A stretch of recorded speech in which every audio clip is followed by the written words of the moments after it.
Wednesday evening யாராச்சும் இந்த tea try பண்ணியிருக்கீங்களான்னு சொல்லுங்கள். கண்ணாவெரி டீ ப்ரைஸ் வந்துட்டு 120. தூள் வந்துட்டு லைட்டாக போட்டாலே போதும், நல்ல டார்க்னஸ் கொடுக்கும். மகரிஷி மெடிக்கல்ன்ட்டு ஒரு மெடிக்கல் எங்கள் ஊரில் கிடைக்கும்.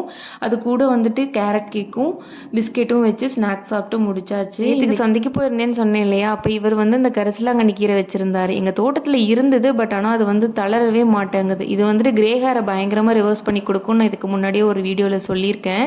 எப்படி பண்ணணும்னு இப்போ ப்ராசஸே காட்டுறேன். இலையை வந்து பறிச்சுட்டு நல்லா க்ளீன் பண்ணி, நல்லா தண்டே இல்லாமல் க்ளீன் பண்ணி பறிச்சுட்டு தண்ணியில் போட்டு அலசி நல்லா அகலமான பாத்திரத்தில் வந்துட்டு நல்லா உணர வச்சிடணும்.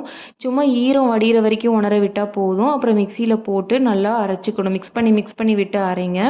அரைச்சிட்டு கையில் தொட்டு பார்த்தீங்கன்னா அவ்வளோ டார்க்காக இருக்கும், கைனாலும் போகவே போகாது. அரைச்ச பேஸ்ட்டை நல்லா குட்டி குட்டி பால்ஸாக இந்த மாதிரி பிளேட்டில் வச்சு நிழல்லையே காய வைங்க. காய வச்சதுக்கப்புறம் என்ன பண்ணணும்னு நான் கண்டிப்பாக பண்ணுறப்ப காட்டுறேன்.